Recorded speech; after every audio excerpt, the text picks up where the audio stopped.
दोस्तों फटाफट से रुक करते हैं आज की सारी हेडलाइंस की तरफ, लेकिन उससे पहले अगर आप भी कांग्रेस का और राहुल गांधी के भारत जोड़ो यात्रा का खुलकर करते हैं समर्थन तो वीडियो को लाइक कीजिए और लाल बटन को दबा के चैनल को सब्सक्राइब करके घंटी बजाकर कमेंट में लिखिए जय हिंद। दोस्तों रुक करते हैं आज की हेडलाइंस की तरफ। पुराने पेंशन सिस्टम को लेकर राहुल गांधी ने किया बड़ा ऐलान, बीजेपी पर निशाना साधते हुए कही ये बात। राहुल गांधी को मिलेगा प्रियंका गांधी वाड्रा का साथ, जल्द ही भारत जोड़ो यात्रा में होंगी शामिल। कांग्रेस ने किसानों के आत्महत्या को लेकर मोदी सरकार पर साधा निशाना, कहा इसके लिए केंद्र की विफल नीतियां हैं जिम्मेदार। इशारों इशारों में मायावती ने दिया सपा को समर्थन, बोली धरना प्रदर्शन की अनुमति नहीं देना भाजपा की है तानाशाही। मिशन 2024 के लिए अखिलेश यादव का प्लान, मुलायम की राह से यूपी फतह की तैयारी। बीजेपी जैसी निकम्मी पार्टी नहीं देखी दया आती है, वडोदरा में केजरीवाल ने जनता को दी ये नई गारंटी। सारण में 2024 लोकसभा चुनाव को देखते हुए महागठबंधन के कार्यकर्ताओं ने फूंका बिगुल। वहीं बिहार के स्वास्थ्य विभाग में 7,987 नए पदों पर होगी भर्ती, तेजस्वी यादव ने किया ऐलान। टॉयलेट में खिलाड़ियों के खाने के मुद्दे पर बवाल, सांसद वरुण गांधी बोले देश के लिए शर्म की बात। उद्धव ठाकरे गुट का बड़ा ऐलान, दशहरा रैली शिवाजी पार्क में नहीं करेंगे चाहे मंजूरी मिले या ना मिले। 2024 चुनाव से पहले आरजेडी की फिर से बीजेपी के वोट बैंक में सेंधमारी की तैयारी, सवर्णों पर डाले डोरे। मोदी सरकार में मंत्री नारायण राणे को हाईकोर्ट से झटका, 2 हफ्ते में गिरेगा बंगाल का अवैध निर्माण। सामने जब लगने लगे मोदी मोदी के नारे तो अरविंद केजरीवाल ने ऐसा दिया रिएक्शन। कलेक्टर से भिड़ा सिंधिया समर्थक, गनमैन से बंदूक छीनने की कोशिश, वीडियो वायरल होने के बाद केस हुआ दर्ज। अशोक गहलोत ने बुलाई विधायकों की मीटिंग, अध्यक्ष चुनाव से पहले जमा रहे फील्डिंग। वहीं गुजरात के मुख्यमंत्री बनने के सवाल पर अरविंद केजरीवाल ने दिया ये बड़ा बयान। भारत जोड़ो यात्रा कांग्रेस का बीजेपी विरोधी दलों को न्योता, क्या कुछ बड़ा होने वाला है यात्रा के दौरान, इसकी सुगबुगाहट तेज। सोनिया राहुल नहीं लड़ेंगे अध्यक्ष पद का चुनाव, 24 साल बाद गैर गांधी के हाथ होगी कांग्रेस की कमान, सूत्रों के हवाले से बड़ी खबर। दोस्तों हर एक खबर की डिटेल में आपको ले जाएंगे, लेकिन उससे पहले फिर से आपसे निवेदन, वीडियो लाइक नहीं किया है तो लाइक जरूर कीजिए और लाल बटन को दबा लीजिए। रुक करते हैं सबसे पहले और बड़ी खबर की तरफ। पुराने पेंशन सिस्टम को लेकर राहुल गांधी ने किया बड़ा ऐलान, बीजेपी पर निशाना साधते हुए कह दी ये बड़ी बात। जी दोस्तों, कांग्रेस नेता और सांसद राहुल गांधी ने पेंशन सिस्टम बहाल करने को लेकर बड़ा ऐलान किया और बीजेपी पर निशाना भी साधा। राहुल ने ट्वीट में तंज कसते हुए कहा कि पुरानी पेंशन खत्म कर भाजपा ने बुजुर्गों को आत्मनिर्भर से निर्भर बना दिया है। पुरानी पेंशन देश को मजबूत करने वाले सरकारी कर्मचारियों का हक है और हमने राजस्थान छत्तीसगढ़ में पुरानी पेंशन बहाल की है। अब गुजरात में भी कांग्रेस सरकार आएगी तो फिर से पुरानी पेंशन लाई जाएगी। इससे पहले राहुल गांधी ने ट्वीट कर कहा था कि महंगे दिनों से नाता तोड़ो, अच्छे दिन के जुमले छोड़ो, सच्चे दिनों के पन्ने जोड़ो, भारत जोड़ो भारत जोड़ो। जी हाँ दोस्तों, बता दें कि राहुल गांधी इस समय कांग्रेस की भारत जोड़ो यात्रा की वजह से चर्चा में है और उनकी इस यात्रा में खूब भीड़ देखी जा रही है और वो जनता के साथ काफी घुलते मिलते दिखाई दे रहे हैं, जिससे भाजपा की नींद उड़नी लाजमी है। रुक करते हैं अगली बड़ी खबर की तरफ। राहुल गांधी को मिलेगा प्रियंका गांधी का साथ, जल्द ही भारत जोड़ो यात्रा में शामिल होंगी। जी हाँ दोस्तों, कांग्रेस की भारत जोड़ो यात्रा को 13 दिन हो गए हैं। तमिलनाडु में शुरू हुई कांग्रेस की भारत जोड़ो यात्रा इन दिनों केरल के अलग अलग हिस्सों में होकर गुजर रही है और इसी बीच कांग्रेस नेता जयराम रमेश ने प्रियंका गांधी के यात्रा में शामिल होने पर प्रतिक्रिया दी है। जयराम रमेश ने मंगलवार को कहा कि कांग्रेस महासचिव प्रियंका गांधी भारत जोड़ो यात्रा में शामिल होंगी। केरल के अल्लापुझा जिले में एक संवाददाता सम्मेलन को संबोधित करते हुए उन्होंने कहा कि भारत जोड़ो यात्रा ने अभी तक 275 किलोमीटर पूरा सफर पूरा कर लिया है और आज तक हमारी यात्रा 285 किलोमीटर पूरा कर लेगी। उन्होंने आगे कहा कि प्रियंका गांधी जल्द ही भारत जोड़ो यात्रा में शामिल होंगी और वो केरल में ही यात्रा का हिस्सा भी बनेंगी। दोस्तों, क्या आप भी भारत जोड़ो यात्रा का खुलकर करते हैं समर्थन? हाँ या ना में अपनी राय कमेंट बॉक्स में बताइए और वीडियो अभी तक लाइक नहीं किया तो कृपया करके कर दीजिए। रुक करते हैं अगली बड़ी खबर की तरफ। कांग्रेस ने किसानों के आत्महत्या को लेकर मोदी सरकार पर साधा निशाना, कहा इसके लिए केंद्र की विफल नीतियां हैं जिम्मेदार। जी दोस्तों, कांग्रेस किसानों के मुद्दे पर मोदी सरकार पर हमलावर है और पार्टी की प्रवक्ता सुप्रिया श्रीनेत ने मंगलवार को प्रेस कॉन्फ्रेंस कर किसानों की आत्महत्या को लेकर पीएम मोदी और केंद्र सरकार पर जमकर निशाना साधा। कांग्रेस प्रवक्ता ने कहा कि मोदी सरकार की नीतियों की वजह से किसान आत्महत्या करने को मजबूर हो रहा है और उन्होंने कहा कि देश में हर घंटे 1 से ज्यादा किसान अपनी जान लेने को विवश है और वहीं हर रोज लगभग 300 किसान आत्महत्या करने को मजबूर है। दोस्तों आपको बता दें कि सुप्रिया श्रीनेत ने कहा कि 2021 के ताजा आंकड़े के अनुसार कृषि क्षेत्र में 10,881 लोगों ने आत्महत्या कर ली है और उन्होंने कहा कि इन आत्महत्याओं के बढ़ते आंकड़ों के लिए मोदी सरकार और उसकी विफल नीतियां जिम्मेदार है। तो दोस्तों क्या आप भी ऐसा मानते हैं कि मोदी सरकार की विफल नीतियों से इतने सारे किसान आत्महत्या कर रहे हैं? अपनी राय हम तक कमेंट में पहुंचाइए। रुक करते हैं कोई बड़ी खबर की तरफ। इशारों में मायावती ने दे दिया सपा को समर्थन, बोली धरना प्रदर्शन की अनुमति नहीं देना, भाजपा की तानाशाही। जी हाँ दोस्तों, बसपा सुप्रीमो मायावती ने कहा कि विपक्षी पार्टियों को धरना प्रदर्शन की अनुमति नहीं देना भाजपा सरकार की तानाशाही है और माना जा रहा है कि बसपा सुप्रीमो इशारों में सपा के समर्थन में बोल रही हैं। चूंकि गत दिवस सपा की पदयात्रा को विधानसभा पहुंचने से पहले ही रोक दिया गया और सपाइयों ने सड़क पर ही छद्म विधानसभा लगाई। सोमवार को अखिलेश यादव के नेतृत्व में सपाई विधानसभा की ओर पैदल निकले, लेकिन उन्हें बीच में ही रोक दिया गया। पुलिस और सपाइयों के बीच जमकर धक्का मुक्की हुई और आक्रोशित सपाई सड़क पर ही बैठ गए। उन्होंने वहीं छद्म विधानसभा लगाई और दिवंगत विधायक अरविंद गिरी के निधन पर शोक व्यक्त करते हुए सदन का बहिष्कार कर दिया। मंगलवार को सपा प्रमुख मायावती ट्विटर के जरिए सरकार पर उन्होंने निशाना साधा। रुक करते हैं अगली बड़ी खबर की तरफ। मिशन 2024 के लिए अखिलेश यादव का प्लान, मुलायम की राह से यूपी फतेह की तैयारी। जी हाँ दोस्तों, मुलायम सिंह यादव अपने लोगों के बीच सियासत के गुर सिखाते हुए चर्चा, पर्चा व खर्चा पर खास जोर देते रहे हैं और अब उनके उत्तराधिकारी व सपा मुखिया अखिलेश यादव उसी राह पर चलने की कोशिश करने में जुट गए हैं। एक हफ्ते में उन्होंने राजधानी में 2 बड़े आयोजन किए और उनकी मंशा के मुताबिक वो उतने कामयाब भले न दिखे हों, लेकिन इसकी चर्चा जरूर होने लगी है। सड़क से सदन तक अपने कार्यकर्ताओं व विधायकों में जोश भरने में जुटे अखिलेश यादव अब खुद मैदान में उतरे हैं और एसी कमरे से निकलने के चौतरफा आरोपों के बीच सोमवार को उन्होंने पदयात्रा, पैदल मार्च, धरना का आयोजन तो एक साथ कर दिया। दोस्तों इसके साथ ही सपा ने विधानसभा की बैठक सड़क पर लगाकर उसमें नाटकीयता का पुट भी दे दिया है। मुलायम सिंह यादव इस तरह विधानसभा लगाने की सियासत पहले भी कर चुके हैं और वो अचानक कार्यक्रम बदलकर साइकिल चलाकर हजरतगंज पहुंचकर चौंका देते थे। रुक करते हैं अगली बड़ी खबर की तरफ। बीजेपी जैसी निकम्मी पार्टी नहीं देखी, दया आती है। वडोदरा में केजरीवाल ने जनता को दी ये नई गारंटी। जी हाँ दोस्तों, आम आदमी पार्टी के राष्ट्रीय समन्वयक एवं दिल्ली के मुख्यमंत्री अरविंद केजरीवाल मंगलवार को गुजरात का 1 दिवसीय दौरा पर।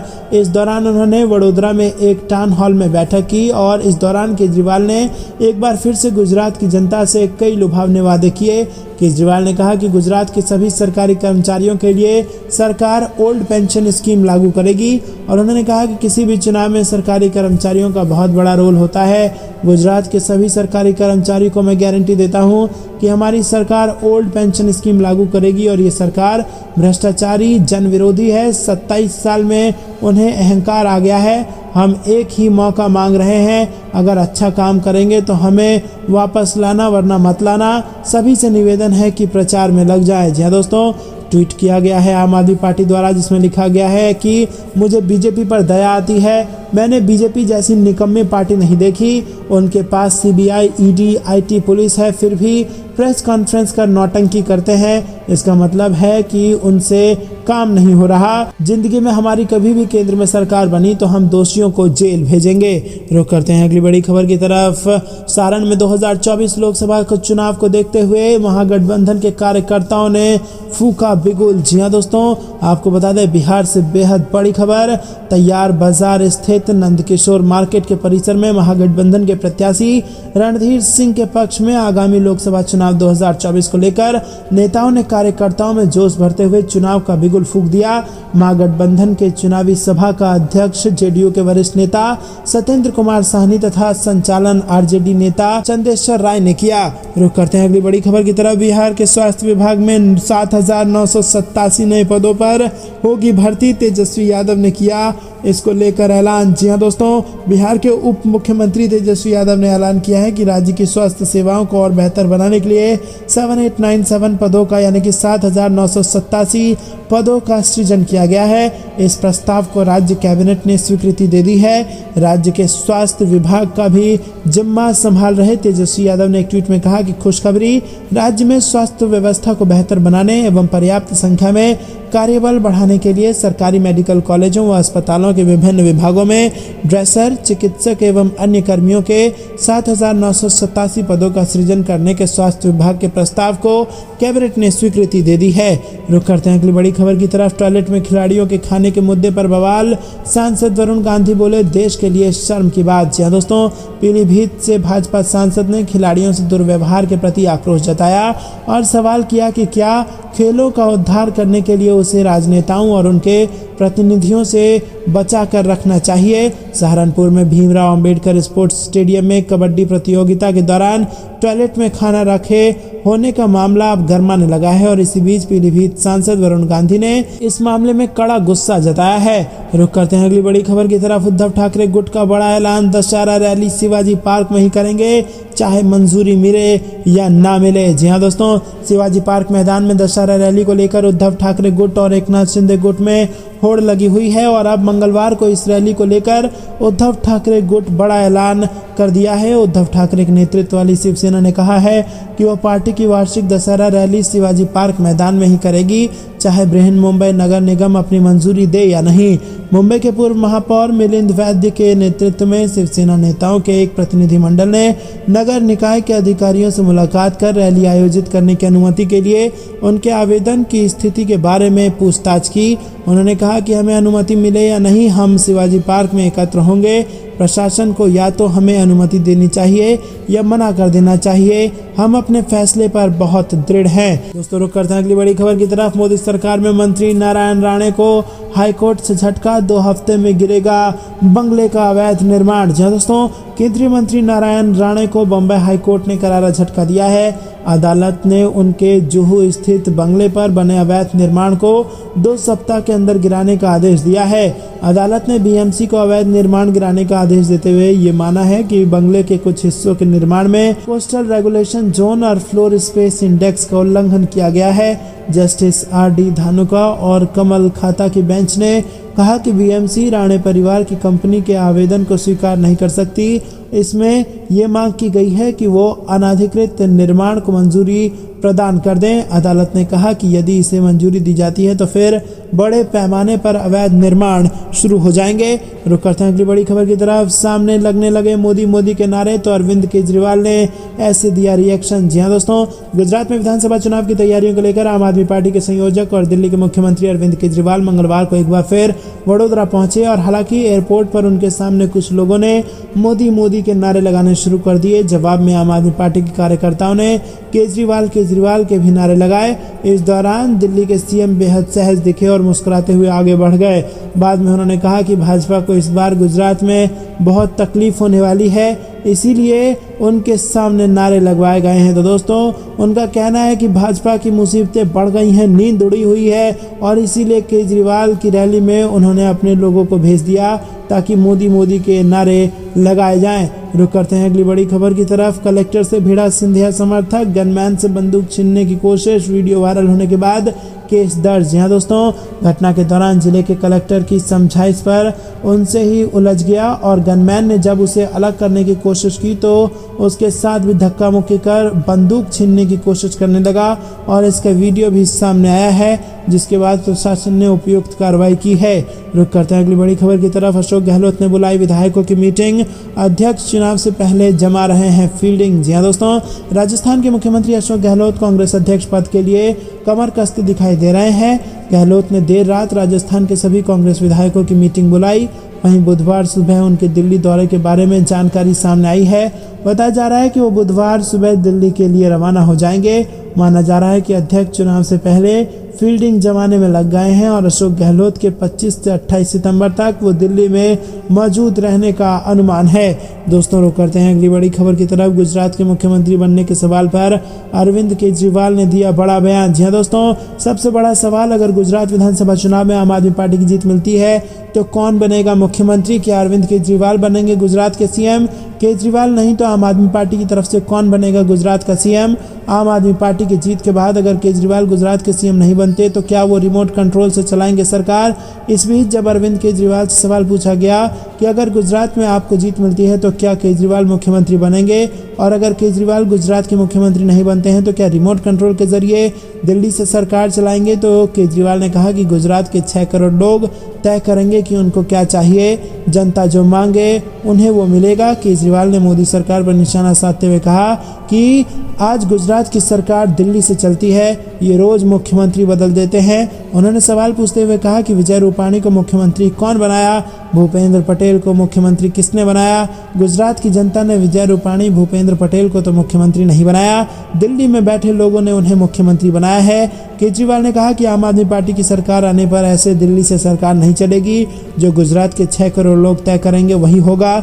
हमारे सरकार में कोई भी मंत्री जनता के खिलाफ काम नहीं करेंगी और इसी के साथ जनता हम पर भरोसा करती है, इसीलिए मैं जो वादा कर रहा हूँ वो पूरा करके भी दिखाऊंगा। हमारी सरकार बनने के बाद जनता की सभी मांगे पूरी करेंगे।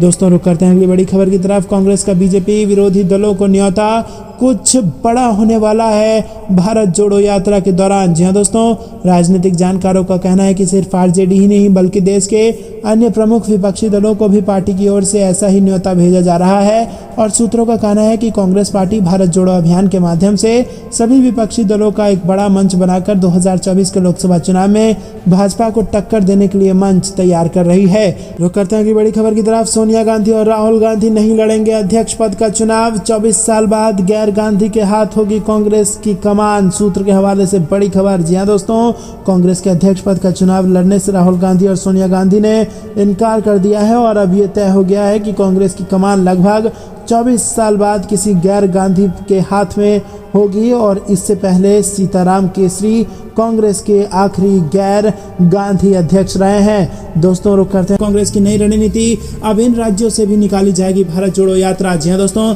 पहले कांग्रेस की भारत जोड़ो यात्रा पूरे देश को कवर नहीं कर रही थी। अब कांग्रेस ने दूसरे कई राज्यों में भी यात्रा को निकालने का फैसला ले लिया है। आपको बता दें कि कांग्रेस महासचिव जयराम रमेश ने 1 नवंबर से असम में 800 किलोमीटर और 31 अक्टूबर से उड़ीसा में 2300 किलोमीटर की पद यात्रा शुरू करने का ऐलान कर दिया है। तो दोस्तों, क्या आप भी करते हैं भारत जोड़ो यात्रा का फुल समर्थन? कमेंट में हमें जरूर बताइए और वीडियो अभी तक लाइक नहीं किया तो जरूर कीजिए।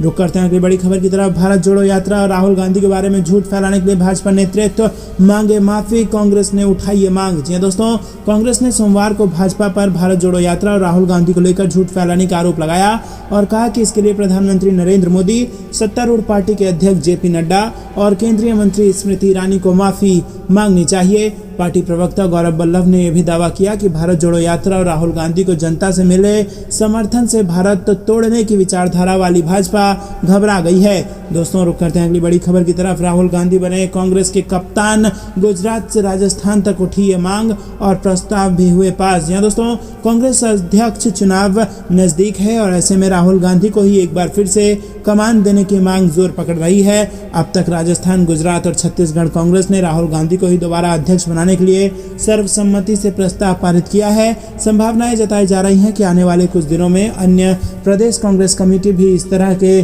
प्रस्ताव पर मोहर लगा सकती है। शनिवार को कांग्रेस की राजस्थान इकाई ने राहुल गांधी को पार्टी अध्यक्ष चुने जाने के लिए अनौपचारिक प्रस्ताव पास किया। तो दोस्तों, क्या आपको भी ऐसा लगता है कि राहुल गांधी को फिर से संभाल लेनी चाहिए कांग्रेस की कमान? हाँ या ना में अपनी राय हम तक जरूर पहुंचाइए। दोस्तों, रुक करते हैं अगली बड़ी खबर की तरफ। जल्द गुजरात में फूंका जाएगा चुनावी बिगुल, निर्वाचन आयोग जुट गया है तैयारियों में। जी दोस्तों, गुजरात में विधानसभा चुनाव कब होगा, इस सवाल का जवाब सभी राजनीतिक दल जानना चाहते हैं और इस बीच निर्वाचन आयोग चुनाव को लेकर तैयारियां कर रहा है। आयोग के एक दल ने गुजरात के अपने 3 दिवसीय दौरे में राज्य के आगामी विधानसभा चुनाव को लेकर स्थिति की समीक्षा करने के लिए राज्य के पुलिस महानिदेशक, मुख्य सचिव और अन्य वरिष्ठ अधिकारियों के साथ कई बैठक की। यहाँ चर्चा कर दें कि भाजपा शासित गुजरात में इस साल के अंत तक चुनाव होने हैं और एक सरकारी विज्ञप्ति में कहा गया है कि निर्वाचन आयोग द्वारा नियुक्त 9 वरिष्ठ अधिकारियों के एक दल ने 16 से 18 सितंबर के बीच अहमदाबाद का दौरा किया और गुजरात में आगामी चुनाव की तैयारियों की समीक्षा की। रुक करते हैं अगली बड़ी खबर की तरफ। दिल्ली जाने के लिए मोदी वाला रूट पकड़ेंगे नीतीश कुमार। उत्तर प्रदेश की 2 सीटों पर है जेडीयू की नजर। जी हां दोस्तों, दिल्ली के सत्ता का रास्ता यूपी से होकर गुजरता है और यही वजह है कि प्रधानमंत्री नरेंद्र मोदी की तरह बिहार के नीतीश कुमार भी दिल्ली की मंजिल तक पहुंचने के लिए यूपी का सियासी रूट पकड़ रहे हैं। यूपी के फूलपुर और मिर्जापुर लोकसभा सीट पर नीतीश कुमार के चुनाव लड़ने की चर्चाएं तेज हैं। वहीं जेडीयू ने भी इस बात को स्वीकार कर लिया है। रुक करते हैं अगली बड़ी खबर की तरफ। कूनू नेशनल पार्क में चीता मान्यता छोड़ने पर विवाद, नाराज बिश्नोई समाज का धरना प्रदर्शन शुरू, पीएम मोदी को लिखी चिट्ठी। जी हाँ दोस्तों, अखिल भारतीय बिश्नोई महासभा के अध्यक्ष देवेंद्र बोड़िया ने प्रधानमंत्री नरेंद्र मोदी को पत्र भेजकर इस बात पर नाराजगी जताई है कि मध्य प्रदेश के कूनो नेशनल पार्क में नामीबिया से लाए 8 चीतों की भूख मिटाने के लिए राजगढ़ के जंगल से 181 चीतल श्योपुर भेजे गए हैं। तो दोस्तों, चीता की भूख मिटाने के लिए जो भोजन है उसको लेकर इस वक्त धरना प्रदर्शन शुरू है और 181 चीतल जो है वो चीता के पास ले जाए जाएंगे ताकि चीते को भोजन दिया जा सके। और इसी को लेकर बिश्नोई समाज में गुस्सा है और वो धरना प्रदर्शन पर बैठ गए हैं। रुक करते हैं अगली बड़ी खबर की तरफ। महाराष्ट्र पंचायत चुनाव से बड़ी खबर, पवार के गढ़ में दिखा एनसीपी का पावर, 45 सीटों पर जमा लिया कब्जा। जी हाँ दोस्तों, बारामती और शिरूर लोकसभा क्षेत्र में आने वाले ग्राम पंचायत चुनाव में एनसीपी ने अपना दम दिखा दिया है। जिन 61 ग्राम पंचायतों के नतीजे घोषित किए गए हैं उनमें से बीजेपी को सिर्फ 8 पर सफलता मिली है, जबकि करीब 45 ग्राम पंचायत में रकांपा ने सत्ता पर कब्जा जमा लिया है। दोस्तों, रुक करते हैं अगली बड़ी खबर की तरफ। अंक ज्योतिषों का बड़ा बयान, गुजरात विधानसभा चुनाव में बीजेपी को कड़ी टक्कर देंगे अरविंद केजरीवाल। जी हाँ दोस्तों, ये बेहद बड़ी खबर गुजरात के चुनाव से आ रही है। दिसंबर में होने वाले गुजरात विधानसभा चुनाव 2022 के लिए सभी राजनीतिक दलों ने कमर कस ली है, लेकिन सबसे अधिक चर्चा आम आदमी पार्टी की है, जिसने अपने उम्मीदवारों की लिस्ट जारी करने के साथ प्रदेश भर में पार्टी के मुखिया और दिल्ली के मुख्यमंत्री अरविंद केजरीवाल की विशाल सभाओं का आयोजन जोर शोर से शुरू कर दिया है। आम आदमी पार्टी की तैयारियां देखकर बीजेपी कांग्रेस के दिग्गज भी सकते में हैं और गुजरात के सियासी गलियारे से लेकर मीडिया तक आम आदमी पार्टी का शोर साफ सुनाई दे रहा है। और इस बीच अंतर्राष्ट्रीय ख्याति प्राप्त न्यूमरोलॉजिस्ट जेपी तोलानी ने गुजरात विधानसभा चुनाव को लेकर बड़ी भविष्यवाणी कर दी है और आम आदमी पार्टी के सूबे की दूसरी सबसे बड़ी पार्टी बनने का दावा किया। दोस्तों, यूपी विधानसभा चुनाव में समाजवादी पार्टी की विजयी सीटों और पंजाब विधानसभा चुनाव में भगवंत मान के सत्ता संभालने जैसी सटीक भविष्यवाणी कर चुके तोलानी जी का ताजा गणना गुजरात के सियासी गणित में नया कैलकुलेशन ला सकता है। रुक करते हैं अगली बड़ी खबर की तरफ। शिंदे गुट के विधायक प्रकाश सुर्वे का बीजेपी को झटका, बीएमसी चुनाव से बड़ी खबर। जी दोस्तों, बृहन मुंबई नगर निगम चुनाव की पृष्ठभूमि में सभी दलों ने तैयारी शुरू कर दी है और हर पार्टी अपने अपने तरीके से सीट जीतने की कोशिश कर रहा है। और कहा जा रहा है कि मिशन मुंबई के लिए बीजेपी राज ठाकरे की एमएनएस के साथ मिलकर चुनाव लड़ सकती है। हालांकि राज ठाकरे ने पहले ही साफ कर दिया है कि बीएमसी चुनाव में मन से अकेले चुनाव लड़ेगी और बीजेपी इस बार बीएमसी से शिवसेना को हटाना चाहती है और इसके कारण बीजेपी ने एकनाथ शिंदे के साथ मिलकर सरकार भी बनाई है। दोस्तों, रुक करते हैं अगली बड़ी खबर की तरफ। मिशन 2024 से पहले एक्शन में आए लालू नीतीश, आरजेडी ने सेट कर दिया है शरद का काम। जी हाँ दोस्तों, आपको बता दें मुख्यमंत्री नीतीश कुमार बीजेपी के खिलाफ विपक्षी एकता को मजबूत करने का बिगुल फूंक चुके हैं और इसके लिए वो अपने तरकश के तीरों को समेटने की कोशिश में नजर आ रहे हैं। और अभी कुछ दिन पहले उन्होंने अपने पुराने तीर प्रशांत किशोर का संधान किया। दोस्तों, इसके बाद प्रशांत और नीतीश कुमार की मुलाकात हुई और अब उनकी मुलाकात शरद यादव से होने वाली है। कभी नीतीश कुमार के बेहद करीबी रहे शरद यादव उनकी पार्टी के संस्थापक सदस्यों में से एक कहे जाते हैं। दोस्तों, आपको बता दें कि अब ये बड़ी खबर आ रही है कि मिशन 2024 से पहले एक्शन में आ गए हैं लालू और नीतीश और शरद का काम भी सेट कर दिया गया है। रुक करते हैं अगली बड़ी खबर की तरफ। तेजस्वी यादव ने सीबीआई याचिका पर दी प्रतिक्रिया, कहा बीजेपी को सता रहा है 24 का डर। जी हाँ दोस्तों, तेजस्वी यादव ने कहा कि ये भाजपा का पहला डर 2024 का है जो बिहार में हुआ वो पूरे देश में होने जा रहा है। इनका दूसरा डर है, इनको पता है कि कुछ दिनों में बिहार में लाखों की संख्या में सरकारी नौकरी मिलेगी। ये दो डर इस वक्त सता रही है भाजपा को और इसीलिए सीबीआई और ईडी का इस्तेमाल